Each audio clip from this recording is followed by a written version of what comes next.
Imaginez un soldat japonais de 23 ans, Hiroshi Tanaka, assis dans un coin d'une petite caserne pénitentiaire du Kansas rural. 3 mois auparavant, il avait livré de violents combats aux côtés des Marines américains sur une île sanglante du Pacifique. En cette canicule d'août 1943, il s'apprête à vivre une expérience qui bouleversera sa perception de l'Amérique plus profondément que n'importe quel tract de propagande. La cloche du mess retentit dans tout le camp. Tandis que Tanaka avance en rang avec des centaines d'autres prisonniers japonais, il se prépare à un nouveau repas composé de gruau liquide et de pain rassis. Après tout, c'est la guerre, c'est la captivité, c'est ce à quoi les prisonniers doivent s'attendre. Cependant, lorsque le sergent américain du mess lui tend un plateau métallique, Tanaka reste perplexe. L'arôme du ragoût de bœuf s'échappe d'une généreuse portion, tandis que des légumes frais scintillent sous les néons. Un verre de lait froid et des petits pains croustillants sont posés à proximité. Dans un décor improbable, un modeste bol de glace à la vanille, l'authentique, apparaît avec des gouttes de condensation sur les bords. Pendant un bref instant, Tanaka reste immobile. Fait rare, même pour les généraux dans un Japon déchiré par la guerre, de telles gourmandises étaient rarement goûtées. Pourtant, voici un adversaire capturé, à qui l'on offre un dessert dans un camp de détention américain. Ce récit raconte l'une des surprises culturelles les moins connues de la Seconde Guerre mondiale. La prise de conscience par les prisonniers de guerre japonais que leurs ravisseurs vivaient dans une telle abondance, si insondable que même leurs ennemis bénéficiaient de meilleures provisions que les citoyens japonais. Pour saisir l'ampleur de ce choc culturel, il faut d'abord remonter au 7 décembre 1941. Lorsque des avions japonais ont survolé Pearl Harbor, propulsant l'Amérique dans une guerre qu'elle s'efforçait d'éviter. Ce jour, que Roosevelt a qualifié de « date qui restera gravée dans l'infamie », a non seulement catapulté les États-Unis dans 2 arènes de lutte mondiale, mais a également établi la toile de fond de l'un des échanges de prisonniers les plus inattendus de l'histoire militaire. L'année 1941 marqua une décennie de guerre pour le Japon, commençant par l'invasion de la Mandchourie en 1931, suivie par l'assaut massif contre la Chine en 1937. Avant l'effondrement des ambitions isolationnistes américaines à Pearl Harbor, la société japonaise s'était transformée en une entité guerrière, privilégiant la production et le sacrifice. Les cartes de rationnement dictèrent la survie dans les centres urbains japonais. En 1943, un civil japonais moyen subsistait avec environ 1800 calories par jour, s'il avait de la chance. Le riz, élément fondamental de la culture japonaise, était devenu si rare que les familles le combinaient avec de la sciure et de l'écorce d'arbres pour préserver leurs réserves.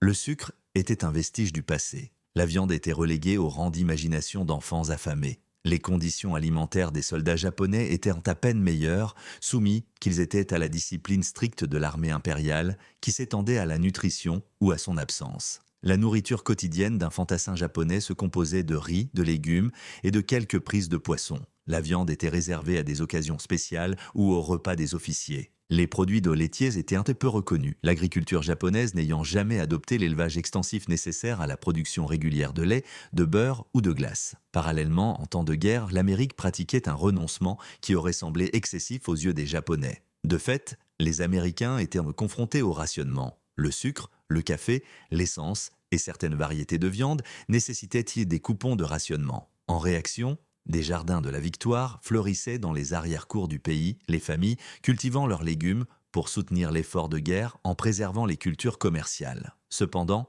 même le rationnement américain se manifestait à une échelle d'abondance inconcevable pour les civils japonais. Lorsque les Américains se lamentèrent de n'avoir que 900 grammes de sucre par mois, ils ne comprenaient pas que de nombreux foyers japonais n'avaient pas goûté de sucre raffiné depuis des années. Lorsque les ménagères américaines se plaignaient du remplacement du beurre par de la margarine, les mères japonaises avaient depuis longtemps oublié l'apparence de ces 2 pâtes à tartiner. La différence ne résidait pas seulement dans les ressources, elle symbolisait 2 perspectives opposées sur la guerre. Le Japon opta pour une mobilisation totale, consacrant chaque grain de riz et chaque once d'acier à la production militaire. On attendait du front intérieur qu'il souffre, fasse des sacrifices et démontre sa loyauté par l'adversité. À l'inverse, l'Amérique trouva le moyen de militariser l'abondance. Les usines américaines ne se limitèrent pas à la fabrication de chars et de bombardiers. Elles continuèrent également à produire des biens de consommation, conscientes de l'importance de préserver l'esprit civil dans un effort de guerre mondiale. Fait remarquable, même pendant la guerre, la production américaine de glace persista. Les États-Unis construisirent même une flottille de navires de livraison de glace et une barge flottante pour ravitailler les troupes dans le Pacifique. De fait, tandis que les soldats japonais peinaient à trouver des rations de riz, l'Amérique construisait des usines de glace flottantes. Début 1942, les premiers prisonniers de guerre japonais arrivèrent dans les centres de détention américains après leur capture au lendemain tumultueux de Pearl Harbor et des premières batailles du Pacifique. Contrairement à l'afflux massif de prisonniers de guerre allemands et italiens qui submergea plus tard les camps américains, les captifs japonais arrivèrent au compte-gouttes, quelques-uns à la fois, ici et là. Cela n'était pas dû à l'aversion américaine pour la capture de soldats japonais, mais plutôt à la dure réalité de la guerre du Pacifique et à l'éthique militaire japonaise. Le code Bushido, qui façonna la mentalité militaire japonaise, considérait la capture comme la plus grande honte.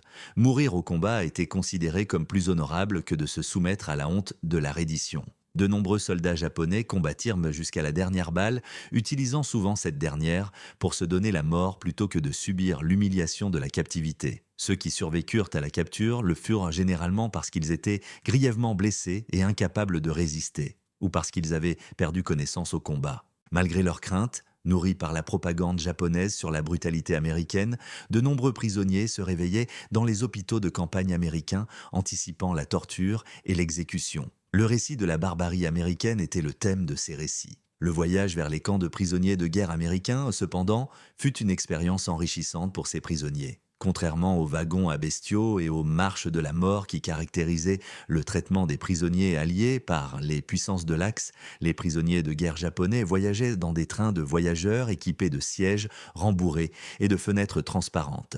Ils étaient nourris tout au long du transport. Le personnel médical prenait régulièrement soin des prisonniers blessés pendant le voyage. Pour des hommes qui avaient été amenés à croire que les Américains étaient des bêtes sauvages et inhumaines, ce traitement humain constituait un choc pour leurs convictions. Pourtant, rien n'aurait pu les préparer aux conditions de vie dans les camps. À la fin de la Seconde Guerre mondiale, les États-Unis comptaient 175 camps principaux et des camps annexes, pouvant accueillir 500 hommes chacun, hébergeant plus de 425 000 prisonniers de guerre, principalement allemands. Les détenus japonais, constituant un groupe minoritaire, étaient souvent hébergés dans des zones spécifiques de plus grands établissements ou de camps spécialisés construits pour les prisonniers dans le Pacifique. Ces camps étaient stratégiquement situés à l'intérieur des États-Unis, Kansas, Texas, Colorado, Arkansas, loin des zones côtières de haute sécurité, mais visibles des centres agricoles. Dès leur arrivée, les prisonniers japonais se retrouvèrent dans un monde qui contredisait toutes leurs attentes en matière de captivité. Bien que les baraquements conservaient un air militaire,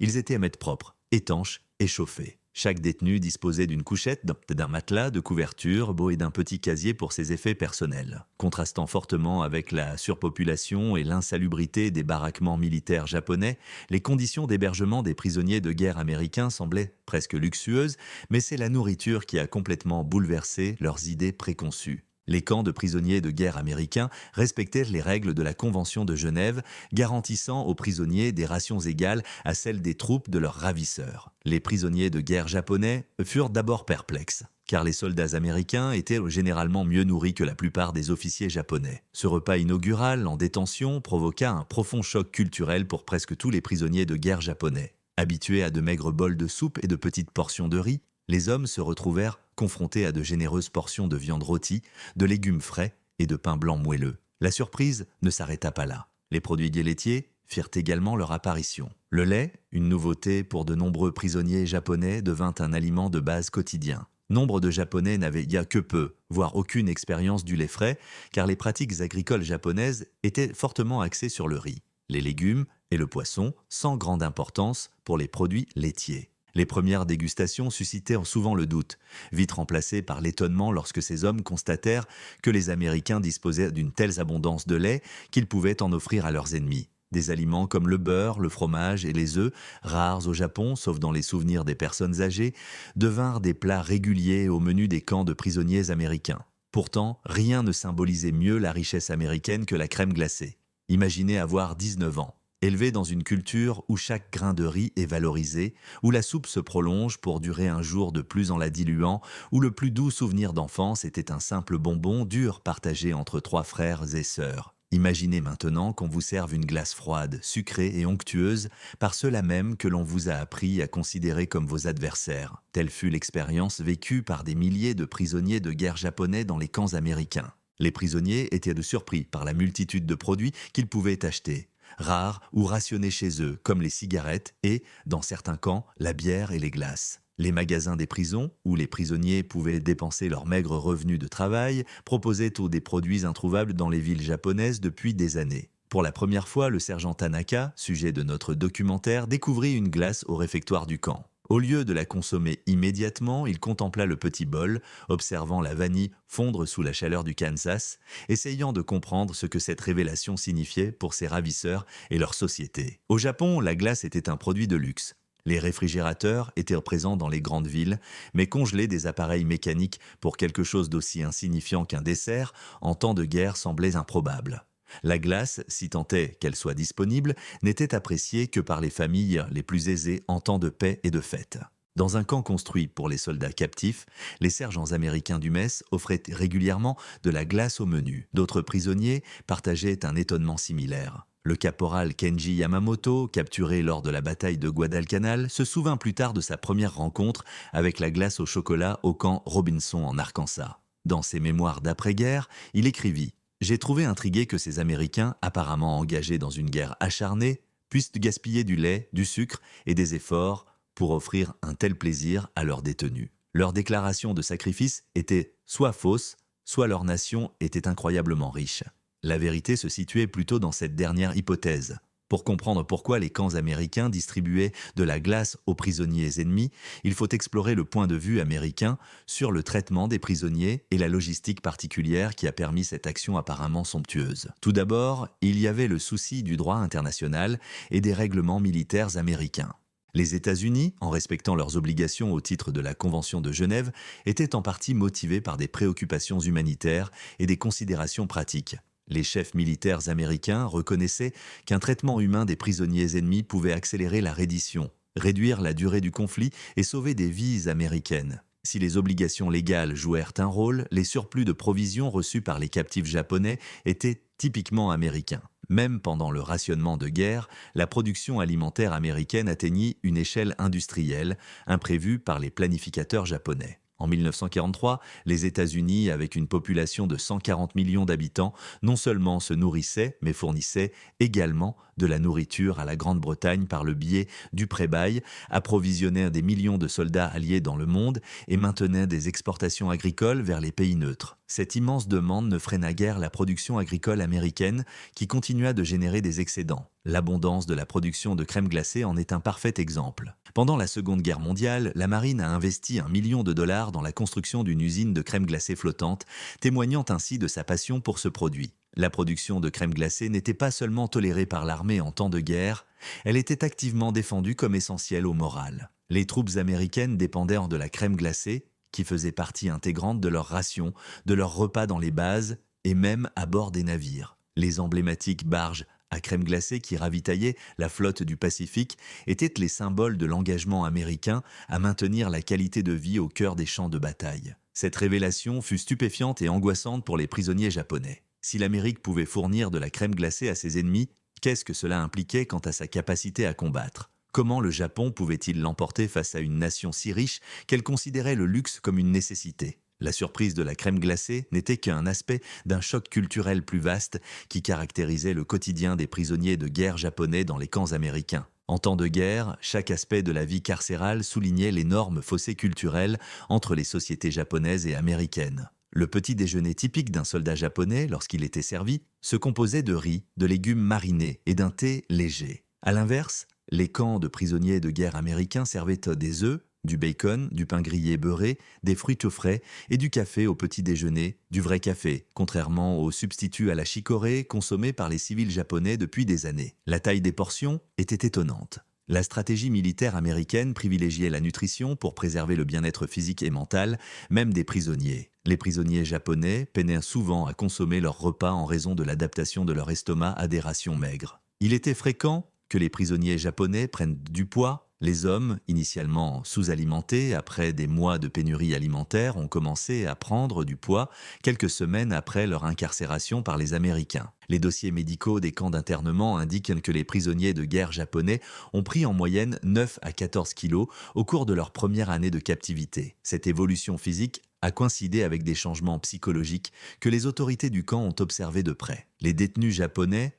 ont dû s'efforcer de concilier leur perception d'avant-guerre de la culture américaine avec la réalité quotidienne. On leur disait souvent que les Américains étaient faibles et décadents, incapables de supporter les pressions de la guerre. Cependant, les faits suggéraient une contradiction, une société si résiliente qu'elle faisait preuve de compassion envers ses adversaires. Les tâches au sein des camps offraient un autre aperçu de la prospérité américaine. En général, les prisonniers japonais travaillaient dur aux travaux agricoles, aux récoltes, à l'entretien des camps ou aux tâches de cuisine. Ces rôles offraient un aperçu direct des techniques agricoles et des réseaux de distribution alimentaire américains. Les employés des cuisines des camps furent choqués par le gaspillage alimentaire excessif qu'ils constatèrent. Des portions de nourriture qui auraient pu nourrir des familles japonaises entières pendant des jours furent jetées pour cause de légère détérioration en raison de l'ampleur de la production alimentaire américaine, où une telle détérioration était tolérable plutôt que catastrophique. Entre 1943 et 1944, des récits sur les conditions de vie dans les camps de prisonniers de guerre américains parvinrent au Japon par le biais d'échanges de prisonniers et de la voie diplomatique. Ces récits semblaient si incroyables que les services de renseignement militaires japonais les considérèrent d'abord comme de la propagande alliée. Des aliments comme de la glace pour les prisonniers ou des rations quotidiennes de viande pour les soldats ennemis étaient inconcevables. Cependant, à mesure que de nouveaux rapports arrivaient, vérifiés par les inspections de la Croix-Rouge et des observateurs neutres, une révélation surprenante commença à émerger parmi les stratèges militaires japonais. Si ces récits étaient fondés et si l'Amérique possédait effectivement une richesse si immense qu'elle pouvait surpasser le Japon dans le traitement de sa propre population envers ses adversaires, alors peut-être l'armée impériale avait-elle sous-estimé son ennemi à un point incompréhensible. La glace servie dans les camps de prisonniers de guerre américains n'était pas un simple dessert. Elle incarnait la prouesse industrielle, les excédents agricoles et la structure sociale, laissant présager une guerre dans laquelle le Japon pourrait ne pas être en mesure de l'emporter. Cependant, les ramifications de cette richesse et son impact sur la guerre du Pacifique ne seraient pleinement compris que lorsque les prisonniers japonais rentreraient chez eux avec des récits difficiles à accepter pour le public japonais. Tokyo, mars 1944, au cœur du quartier général de l'état-major impérial, le colonel Masahiko Takashita était absorbé par des rapports de renseignements dénués de sens. D'après divers rapports, échanges de prisonniers, dépêches diplomatiques et inspections de la Croix-Rouge, les camps de captivité américains fournissaient à leurs prisonniers japonais des repas supérieurs à ceux des officiers supérieurs japonais. Un rapport détaillé fut remis à un colonel qui se frotta les yeux, las. Si ces récits étaient exacts, les prisonniers ennemis dans les camps américains consommaient quotidiennement plus de calories que la plupart des civils japonais en 3 ans de guerre. Cependant, c'était ce dernier point qui le troublait profondément. Les prisonniers rapportaient des portions régulières de glace, de chocolat et de produits laitiers frais. Il semblait que les commandants des camps américains considéraient ces produits comme des nécessités plutôt que comme un luxe. De la glace pour les prisonniers de guerre. Le colonel Takashita n'avait pas goûté de glace depuis l'incident de Chine en 1937. Ses propres enfants n'avaient jamais connu un tel luxe. Cependant, ces récits suggèrent que les soldats japonais capturés, qui avaient déshonoré l'empereur en se rendant, s'adonnaient à des luxes inaccessibles aux civils japonais les plus dévoués. Les implications étaient profondes et dépassaient largement les cantines des camps. Les informations arrivant à Tokyo posaient un dilemme exceptionnel aux stratèges militaires japonais. Comment évaluer des données qui contredisent vos perceptions fondamentales de votre adversaire? Depuis le début des années 1930, la propagande japonaise présentait l'Amérique comme une société matérialiste et faible, vouée à l'échec face à une guerre prolongée. L'attaque de Pearl Harbor reposait en partie sur l'idée que les Américains, dépourvus de la force spirituelle des guerriers japonais, chercheraient un accord de paix après des revers initiaux. Mais les preuves recueillies dans les camps de prisonniers de guerre suggéraient un scénario totalement opposé. Une société puissante, richement dotée,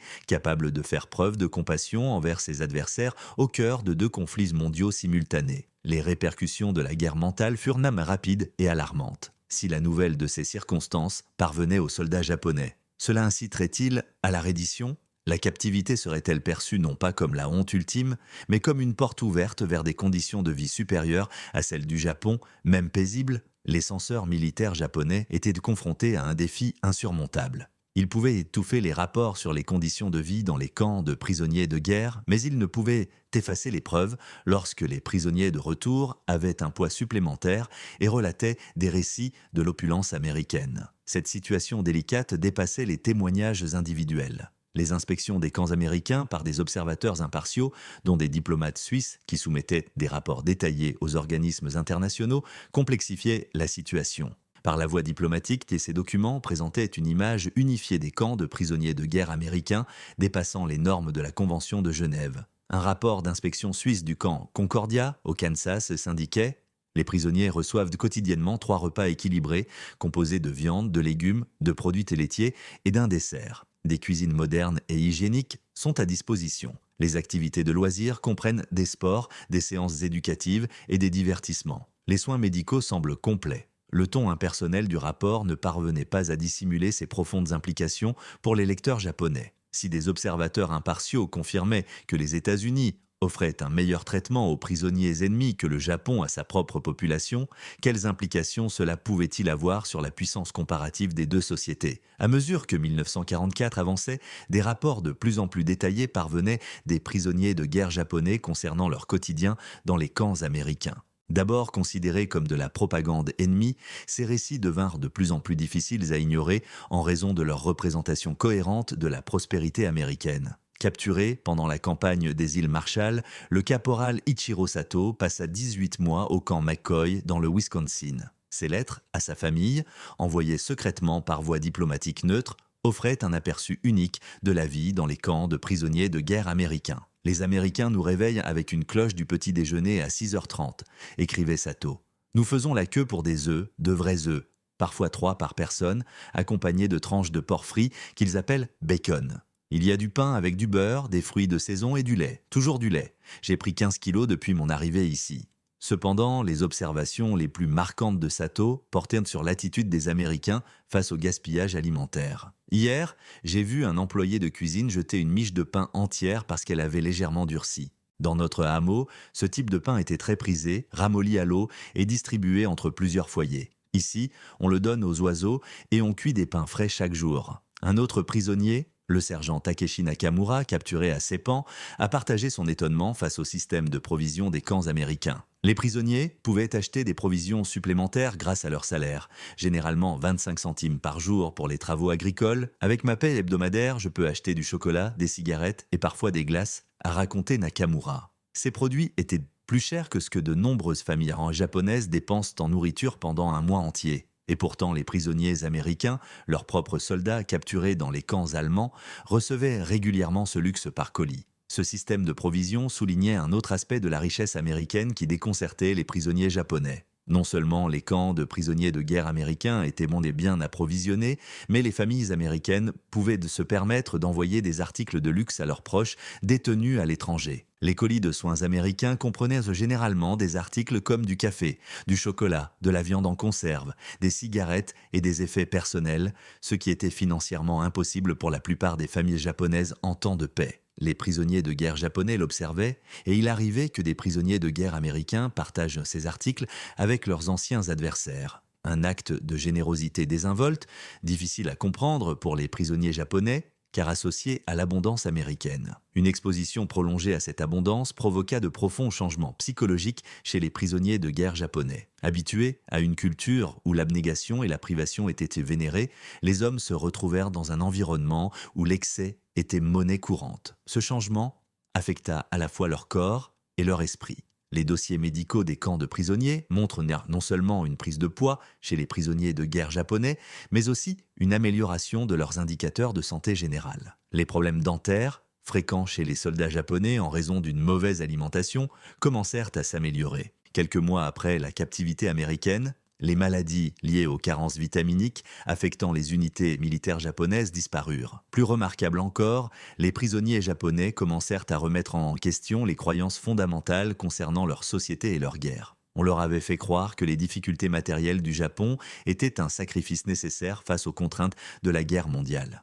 Le rationnement, les substituts et la pénurie étaient présentés comme des conditions communes à toutes les nations lors des conflits mondiaux. Cependant, les camps de prisonniers de guerre américains démontrèrent le caractère infondé de ce récit. Si les Américains pouvaient offrir des glaces à leurs adversaires tout en s'engageant simultanément dans des guerres sur plusieurs continents, cela soulevait des doutes quant à la possibilité que les civils japonais soient soumis à des difficultés inutiles. Peut-être leur dirigeant privilégia-t-il la production militaire au bien-être des civils, d'une manière qui n'était pas essentielle à la victoire. Cette prise de conscience a entraîné une restructuration cognitive, une phase difficile consistant à réformer sa perception de la réalité face à des croyances fondamentales contradictoires liées aux preuves présentées. Tous les détenus n'ont pas réussi cette transition avec la même efficacité. Ceux qui avaient des liens familiaux solides privilégiaient souvent la survie et une éventuelle libération considérant leur amélioration de situation comme une chance temporaire. En revanche, les jeunes soldats, qui avaient principalement connu les conditions de guerre au Japon, ont souvent connu des changements plus profonds. Les programmes éducatifs des camps de prisonniers, sanctionnés par la Convention de Genève, offrèrent des opportunités supplémentaires d'interaction culturelle. Les détenus japonais apprenèrent l'anglais, étudiaient l'histoire et la politique américaine et participaient à des activités récréatives qui leur étaient jusque-là inconnues. Le baseball s'est révélé être un lien culturel important. De nombreux prisonniers japonais connaissaient ce sport, mais n'y avaient jamais joué. Aux États-Unis, les gardiens de camp formaient dans des ligues, regroupant prisonniers et personnel, favorisant ainsi des liens officieux qui dépassaient la dichotomie habituelle entre ravisseurs et captifs. Ces rencontres présentèrent les Américains comme plus humains que ne le laissaient entendre des années de propagande déshumanisante.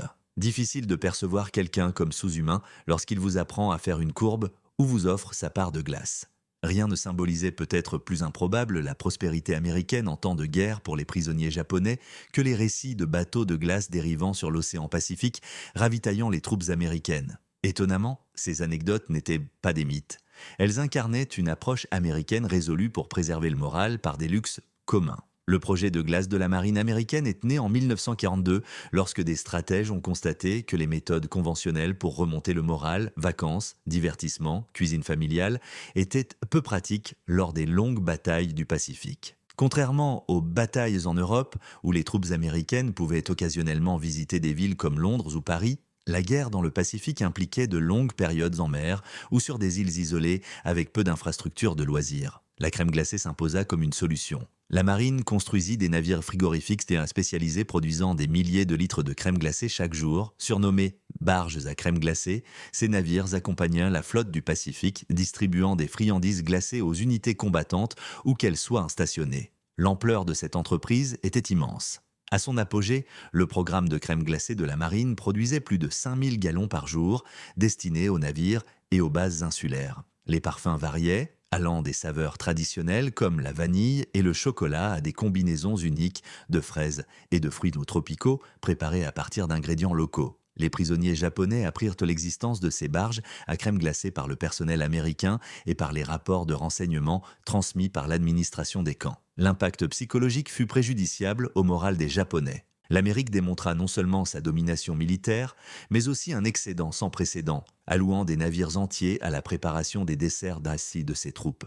Tandis que les soldats japonais étaient aussi confrontés à une pénurie de riz et à un pain chargé de sucre, les forces américaines se plaignaient de la rareté de leurs rations de glace. La disparité devint encore plus flagrante lorsque les prisonniers entendirent parler des rations de combat américaines. Les rations K, le repas de combat américain standard, contenait du chocolat, du café, des cigarettes et de la viande en conserve, des luxes rarement rencontrés par les officiers japonais. Les rations maritimes comprenaient des produits comme des pêches en conserve, du ragoût de bœuf et des crackers, des mets de qualité pour les soldats japonais. Les troupes américaines se plaignaient constamment de ces rations, les considérant comme des substituts inadéquats au vrai repas. Fin 1944, les prisonniers japonais révélèrent qu'ils percevaient les approvisionnements américains, autrefois jugés insuffisants, comme supérieurs à leurs propres rations habituelles. L'exposition prolongée à l'abondance américaine affectait manifestement les performances des troupes japonaises.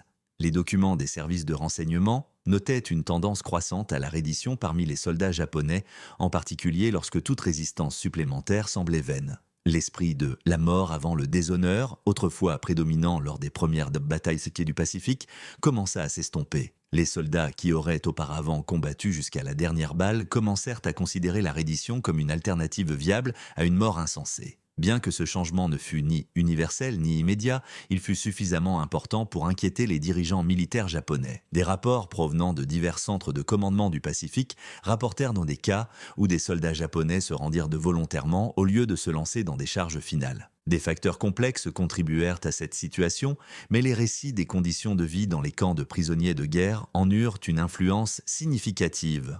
Au sein des unités japonaises, on murmurait que la capture par les Américains n'entraînerait peut-être pas tourment ni mort, mais plutôt de meilleures conditions de vie que celles que de nombreux soldats avaient connues tout au long de leur vie. Cette révélation fut désastreuse pour les chefs militaires japonais car elle menaçait l'essence même de leur combativité. Si les soldats commençaient à considérer la détention ennemie comme plus souhaitable que la poursuite du service, toute la structure de la discipline militaire japonaise s'effondrerait. Des mesures extrêmes furent alors mises en œuvre. La police militaire intensifia la surveillance des troupes pour déceler tout signe de défaitisme. Les soldats, surpris à discuter des conditions de vie dans les camps de prisonniers, s'exposaient à de lourdes sanctions. La censure des communications entre prisonniers devint encore plus stricte. Mais l'information parvient souvent à se propager malgré la répression officielle. Les soldats murmuraient leurs inquiétudes entre eux. Des lettres parvenaient à contourner la censure. Des rumeurs de glace et de prospérité se répandirent comme des récits clandestins, résistant à la répression totale de la rigidité militaire.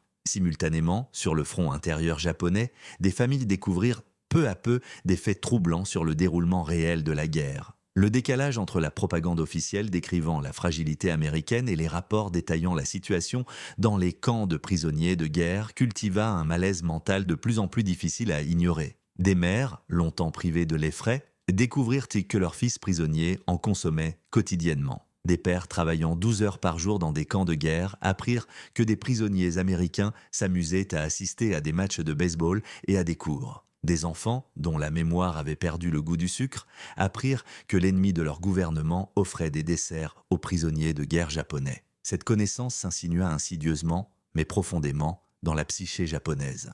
Si l'Amérique pouvait faire preuve d'une telle générosité envers ses adversaires, qu'impliquait-elle quant aux perspectives de victoire du Japon ? La société américaine paraissant bien nantie, même au cœur d'un conflit mondial, comment le Japon pouvait-il tenir face à un tel adversaire ? Ces questions, bien que non exprimées ouvertement, façonnaient les discussions privées et les choix individuels. Les ouvriers d'usine commençaient à douter de la nécessité de leur sacrifice si les ouvriers américains semblaient bénéficier d'un niveau de vie élevé. Les agriculteurs se demandaient pourquoi leur propre production alimentaire était insuffisante alors que les camps américains semblaient disposer de provisions inépuisables. L'érosion progressive du moral sur le front intérieur ne fut ni soudaine ni immédiate, mais elle fut persistante et irrévocable. Chaque nouveau témoignage sur les conditions de vie dans les camps de prisonniers de guerre affaiblissait davantage la détermination japonaise à la guerre. En 1945, la situation militaire du Japon s'aggrava et la puissance de l'abondance américaine devint palpable. La glace offerte aux prisonniers japonais n'était pas un simple dessert.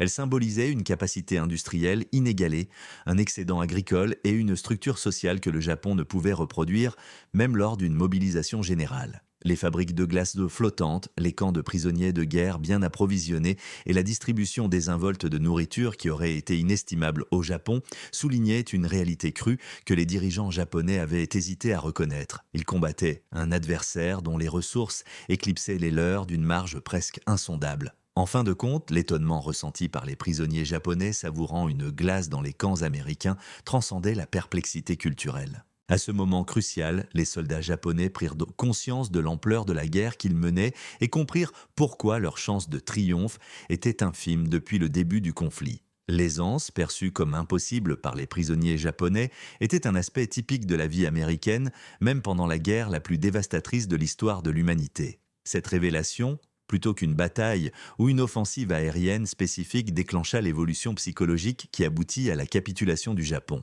En repensant à cet épisode marquant des annales de la Seconde Guerre mondiale, l'histoire des prisonniers japonais stupéfaits par la glace américaine témoigne avec force de l'impact profond de la prospérité matérielle capable de produire une force plus puissante que n'importe quel engin explosif. La glace distribuée dans les camps de prisonniers de guerre américains n'était pas conçue pour la guerre psychologique, et pourtant, elle s'est transformée en telle.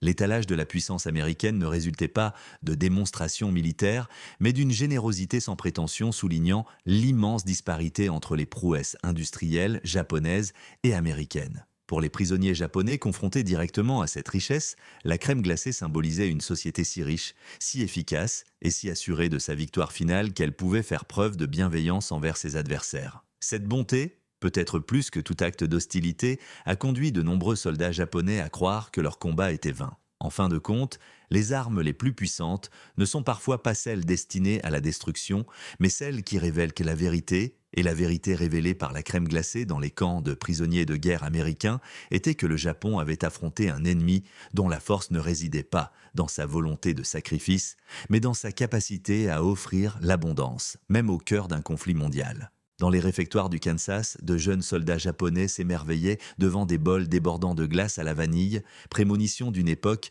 où la puissance américaine redéfinirait le Pacifique, mettrait fin à la guerre et instaurerait un ordre mondial fondé sur la prospérité plutôt que sur la misère. Cette glace, rafraîchissante et délicieusement sucrée, symbolisait la saveur même de la victoire.